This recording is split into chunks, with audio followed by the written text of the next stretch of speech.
سمجھیں ہر ایک چیز کو در حقیقت، دے دے الہی وہ نور بصیرت۔ اعوذ باللہ من الشیطان الرجیم، بسم اللہ الرحمن الرحیم۔ افحسبتم انما خلقناکم عبثا انکم الینا لا ترجعون، فتعالی اللہ الملک الحق لا الہ الا ہو رب العرش الکریم۔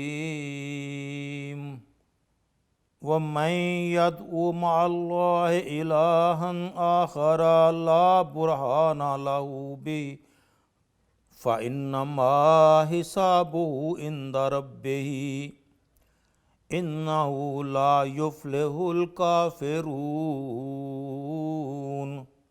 وَقُلْ رَبِّ اغْفِرْ وَارْحَمْ وَأَنْتَ خَيْرُ الرَّاحِمِينَ۔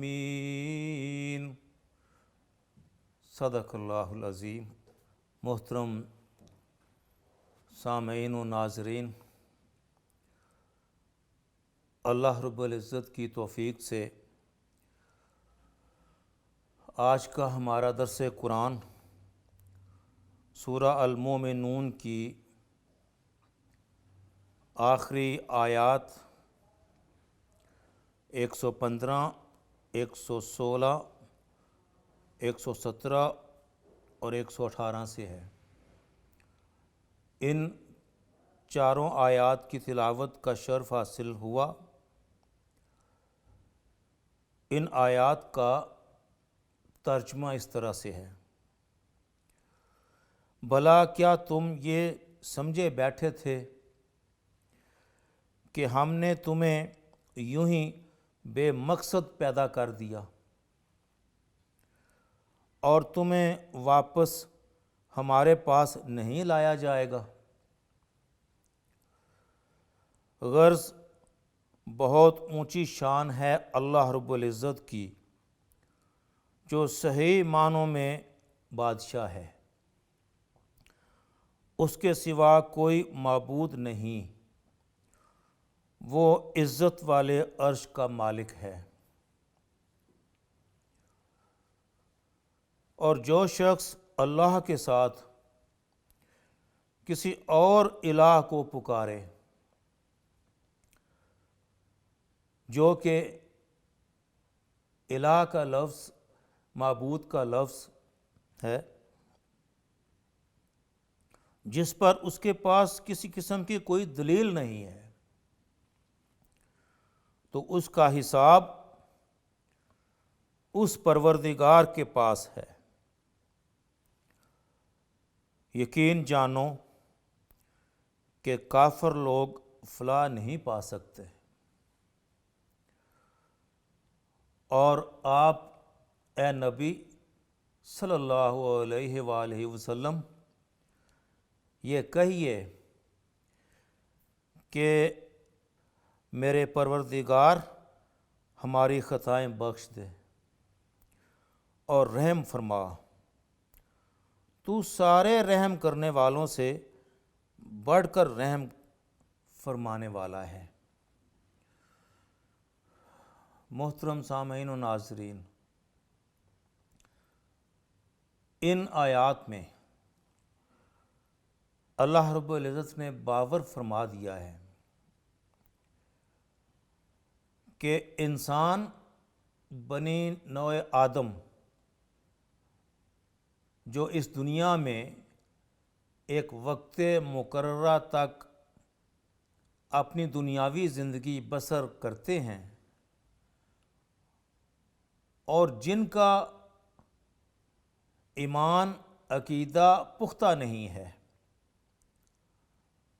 وہ اس دنیا میں آئے اور جانوروں جیسی زندگی بسر کی، کھیلے کودے کھائے پیے اور چلے گئے، مر کھپ گئے۔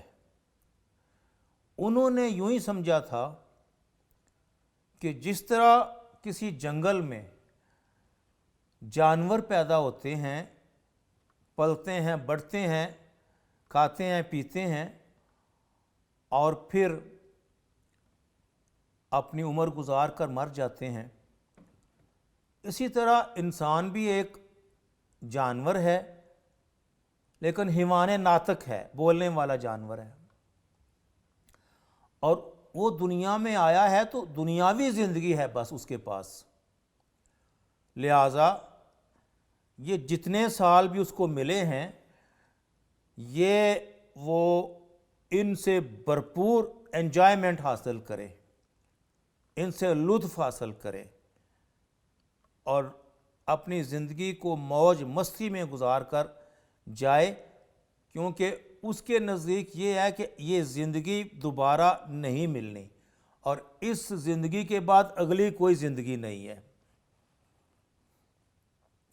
لیکن اللہ رب العزت نے ارشاد فرمایا ہے کہ کیا تم نے یہ سمجھ رکھا ہے کہ ہم نے تم سب کو یوں ہی عبث یعنی کہ بے مقصد پیدا کر دیا ہے،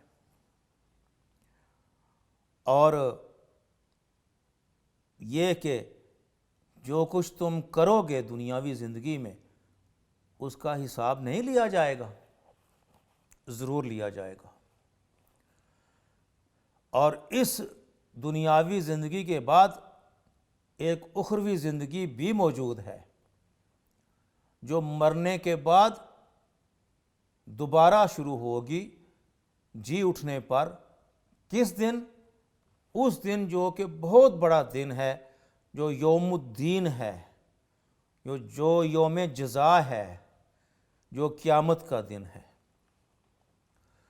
تو اس دن جب وہ دوبارہ ان کو اٹھایا جائے گا ان کی قبروں سے،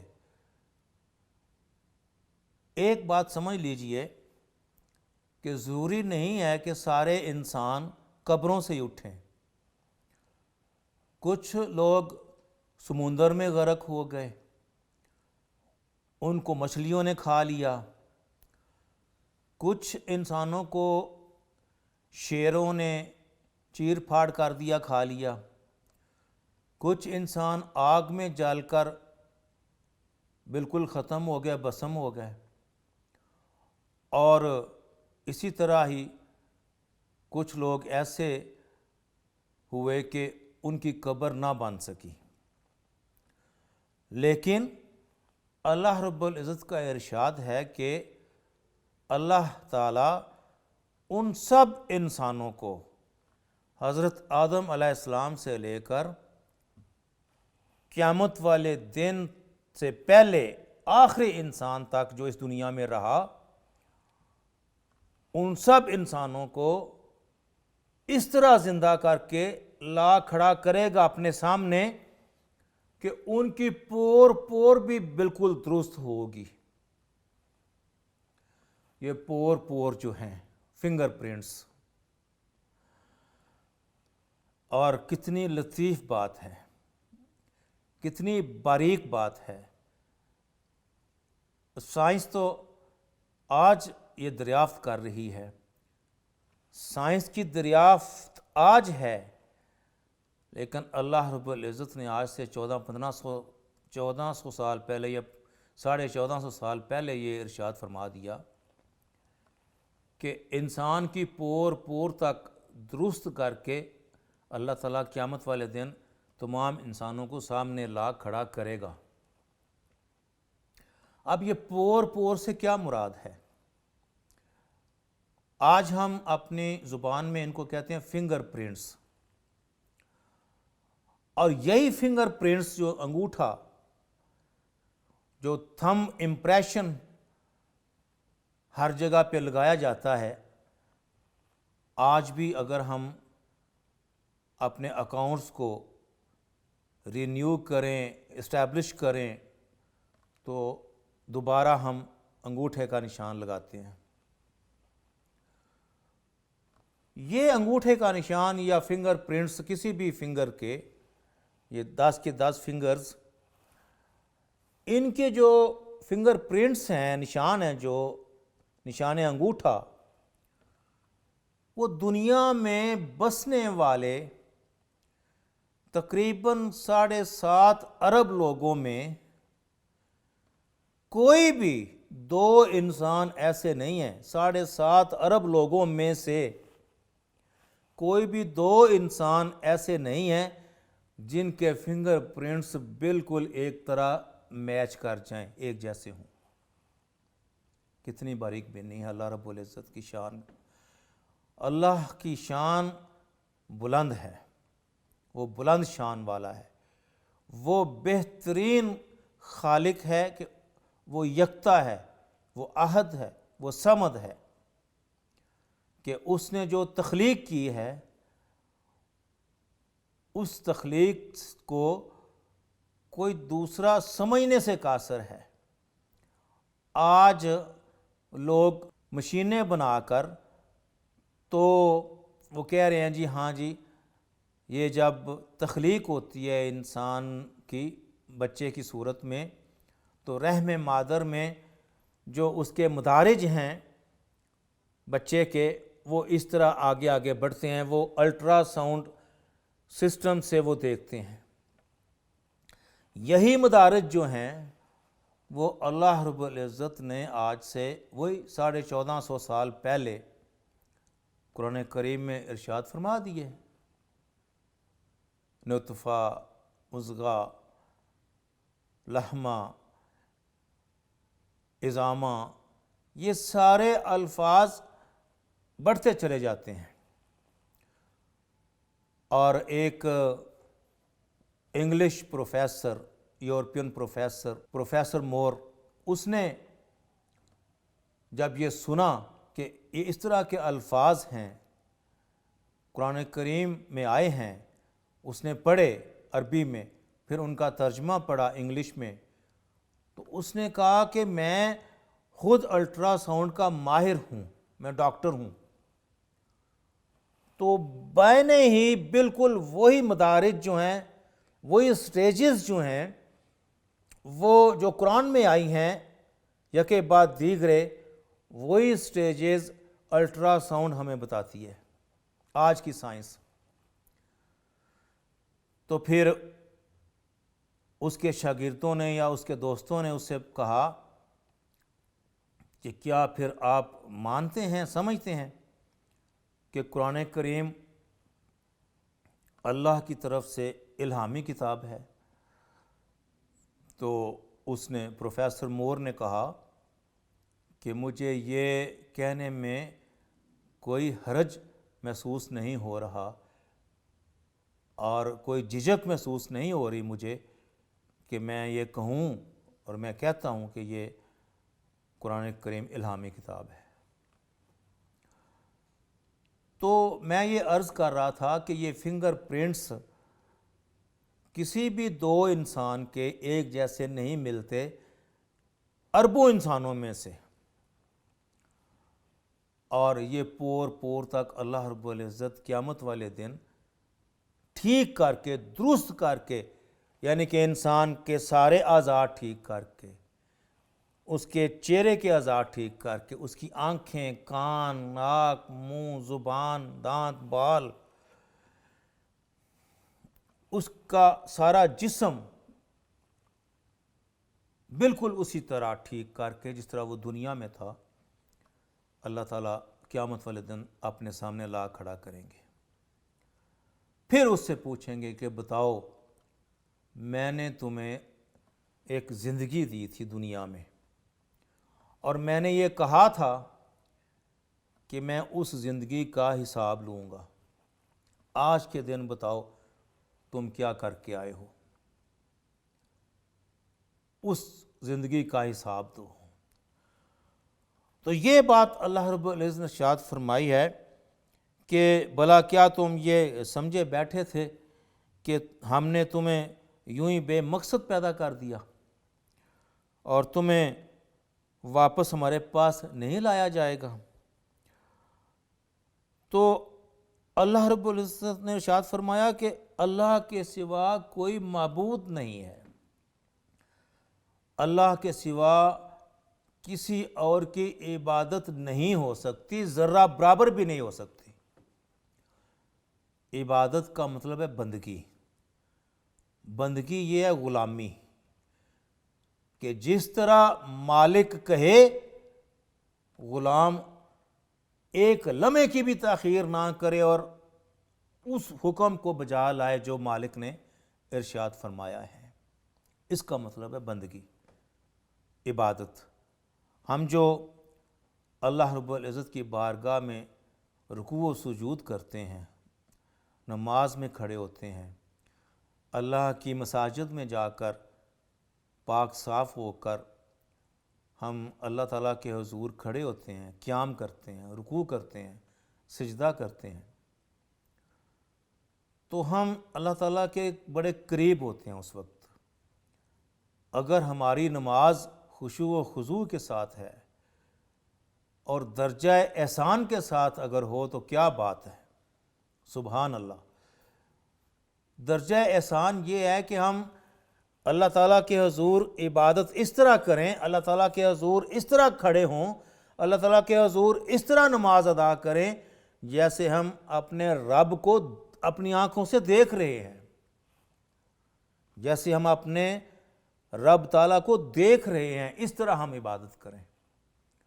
لیکن اگر ہم اپنے رب کو نہیں دیکھ رہے ہوتے، اور ظاہر ہے کہ اس دنیا میں کوئی انسان اپنے رب کو نہیں دیکھ سکتا،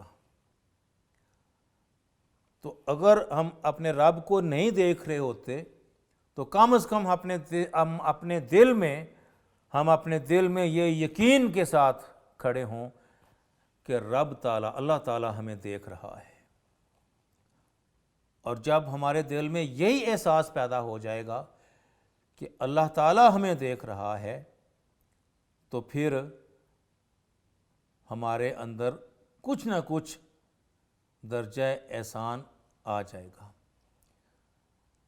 ایک بڑی پیاری بات ہے کہ نہ صرف یہ بات ہم نماز میں یاد رکھیں کہ اللہ تعالیٰ ہمیں دیکھ رہا ہے، بلکہ زندگی کے ہر موڑ پر، زندگی کے ہر لمحے پر، زندگی میں کرنے کے کام کے ہر موقع پر اگر ہم یاد رکھیں کہ اللہ تعالیٰ ہمیں دیکھ رہا ہے، اور اس میں کوئی شک بھی نہیں ہے۔ ظاہر ہے اللہ تعالیٰ کو نہ نیند آتی ہے نہ اونگ آتی ہے، اللہ تعالیٰ ہمیں دیکھ رہے ہیں، ہر وقت ہر دم دیکھ رہے ہیں۔ اور اگر یہ یقین اور ایمان اللہ کے بندوں میں آ جائے تو پھر اللہ کے بندے کوئی بھی گناہ کا کام کرنے سے پہلے سوچ لیں گے کہ اللہ تعالیٰ تو ہمیں دیکھ رہا ہے اور ہم کیا کر رہے ہیں، اور ہم اللہ تعالیٰ کی حکم عدولی کر رہے ہیں، جبکہ اللہ تعالیٰ تو ہمیں دیکھ رہا ہے۔ تو اس وقت جن کے دل میں ایمان ہوگا وہ کانپ جائیں گے، وہ اپنے آپ کو جھنجھوڑ ڈالیں گے، وہ سر کو جھٹک دیں گے، کہیں گے نہیں، رک جاؤ، سٹاپ، اس کام کو نہ کرو، اس گناہ کو نہ کرو، اللہ تعالیٰ دیکھ رہے ہیں اور یہ گناہ ریکارڈ ہو جائے گا، یہ گناہ ریکارڈ ہو کر ہمارے سامنے آ جائے گا ایک دن۔ تو اسی وقت پھر وہ اللہ کے بندے جن میں ایمان ہے، جن کے دل گداز ہیں، جو کہیں نہ کہیں اپنے دل میں یہ خیال جاگزیں رکھتے ہیں کہ ایک دن ہم نے اپنے رب کے حضور پیش ہونا ہے۔ اب اس کے آگے کہ اگر کوئی شخص مرد ہو یا عورت وہ اللہ کے ساتھ کسی اور کو پکارے، یعنی کہ اللہ کو بھی پکارے اور کسی اور کو بھی پکارے مدد کے لیے، تو کیا ہوا، کیا کیا اس نے؟ اس کام میں یا کسی بھی کام میں اس نے اللہ کے ساتھ جس اور کو پکار رہا ہے اس کو شامل کر لیا، شریک کر لیا. شریک کر لیا تو شرک کر لیا. قرآن کریم کی سورہ فاتحہ جو ہم ہر نماز میں پڑھتے ہیں اور ہر نماز کی ہر رکعت میں پڑھتے ہیں، اس کی جو درمیانی آیت ہے ایاک نعبد و ایاک نستعین، اے اللہ ہم صرف تیری ہی عبادت کرتے ہیں اور صرف تجھ سے ہی مدد مانگتے ہیں. یعنی کہ جس طرح ہم عبادت کسی اور کی نہیں کر سکتے، اسی طرح ہم مدد بھی اللہ کے سوا کسی اور سے نہیں مانگ سکتے. لہٰذا صرف اور صرف یا اللہ مدد کہنا ہی برحق ہے، اس سے آگے نہیں. تو اللہ تعالیٰ نے ارشاد فرمایا ہے کہ جو لوگ اس طرح کے کام کرتے ہیں کہ غیروں کو پکارتے ہیں، شرک میں مبتلا ہیں، بدعات میں مبتلا ہیں، کفر کرتے ہیں، شرک کرتے ہیں اور گناہ پر گناہ کرتے ہوئے زندگی بسر کرتے ہیں، تو اللہ رب العزت ان کا حساب لے گا. یعنی کہ وہ عبث پیدا نہیں ہوئے، وہ بے مقصد پیدا نہیں ہوئے تھے دنیا میں.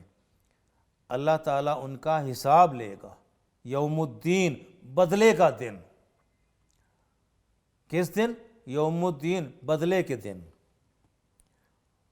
تو اے پیغمبر نبی کریم محمد مصطفیٰ خاتم النبیین سید الانبیاء والمرسلین صلی اللہ علیہ وآلہ وسلم، آپ یہ دعا کیجئے، رب اغفر وارحم وانت خیر الراحمین. اے ہمارے رب ہمیں بخش دے، ہماری مغفرت فرما، ہمارے تمام گناہ معاف فرما دے، ہمارے تمام گناہوں سے صرف نظر کر، ہماری تمام خطائیں معاف فرما، ہمارے تمام قصور جو ہیں ان سے درگزر فرما، وارحم اور ہم پر رحم کر. کہ بے شک اے اللہ تیری رحمت کے سوا ہم کوئی جائے پناہ نہیں پا سکتے. تیری رحمت ہوگی ہم پر تو ہمیں فوز العظیم مل جائے گی، عظیم کامیابی مل جائے گی. اور اگر اے رب کریم، اے رب رحیم تیری رحمت ہم سے دور ہوئی تو ہم تیرے بندے ہیں، ہم تباہ و برباد ہو جائیں گے. تو رحیم ہے، تو معاف کرنا پسند کرتا ہے اور تو سب رحم کرنے والوں سے اعلیٰ اور بہتر رحم کرنے والا ہے. اے ہمارے رب آپ کی رحمت کا سہارا ہے اس دنیا میں بھی اور آخرت میں بھی، کہ جو زندگی ختم ہونے والی ہے ہی نہیں ہے، جو دائمی اور ہمیشہ ہمیشہ رہنے والی زندگی ہے، اس زندگی کی کامیابی کا دار و مدار اے رب العزت آپ کی اس رحمت پر ہے.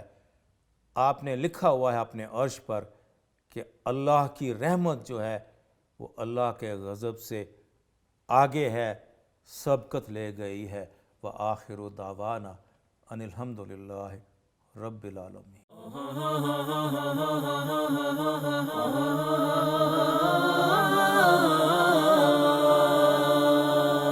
سمجھیں ہر ایک چیز کو در حقیقت، دے دے الہی وہ نور بصیرت.